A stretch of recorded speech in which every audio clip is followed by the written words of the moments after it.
మీరు చూసుంటారు ఇవాళ నిన్న మొన్న వార్తలు గత 5 రోజులుగా ఎప్పుడైనా సరే పవర్ అంతా ఒకరిద్దరి చేతుల కేంద్రీకృతం అయితే ఏమవుతుందంటే ఇక దాని దుష్పరిణామాలకు ఇవాళ భారతదేశంలో ఏవియేషన్ రంగంలో జరుగుతున్నది ఒక ఉదాహరణ. గత 5 రోజులుగా మొత్తం ఎయిర్పోర్ట్లన్నీ రైల్వే స్టేషన్లు బస్ స్టాండ్ల కంటే అధ్వానం అయిపోయింది. ఎక్కడికక్కడ వేలాది మంది తన్నుకుంటాను కొట్టుకుంటాను ఎయిర్పోర్ట్లలో. తెలుసా ఎందుకో? ఇండిగో వాడు మొత్తం బంద్ పెట్టిండు. ఎందుకు బంద్ పెట్టిండు? సంవత్సరం కిందట సివిల్ ఏవియేషన్ మినిస్ట్రీ కొన్ని రూల్స్ పాస్ చేసింది. ఏమని? శ్రమ దోపిడీ చేయొద్దు, వారానికి ఒక పైలట్ అంటే ఒక గింతనే నడపాలి, ఇంతకంటే ఎక్కువ నడపద్దు అని చెప్పి సంవత్సరం కింద రూల్స్ పాస్ చేసింది. సంవత్సరం కిందటనే వాళ్ళు కొన్ని డైరెక్షన్స్ ఇచ్చిండ్రు. DGCA, director general of civil aviation. IndiGo, air India రెండే ఉన్నాయి భారతదేశంలో, ఇంకోటి లేడు. 2 వ్యక్తుల చేతులు మొత్తం భారతదేశంలోని విమానయానం మొత్తం 2 సంస్థల చేతులు ఆధీనం అయిపోయింది. ఏమైంది వాళ్ళ దానివల్ల? సంవత్సరం కింద కేంద్ర ప్రభుత్వం చెప్పినా శ్రమ దోపిడీకి అలవాటు పడ్డోడు దాన్ని మార్చుకోక పని చేయలే, ప్రత్యామ్నాయం ఏర్పాటు చేసుకోలేదు. దాంతో ఏమైంది?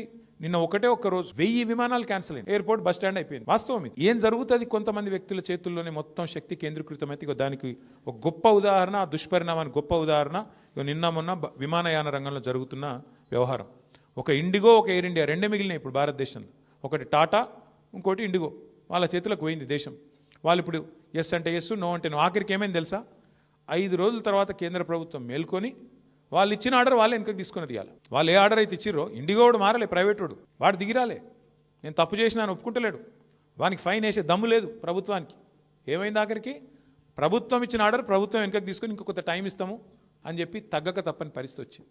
ఏమైతుంది? శక్తి మొత్తం, సంపద మొత్తం కొంతమంది చేతుల్లో కేంద్రీకృతం అయితే అంటే ఒక గిది అవుతుంది.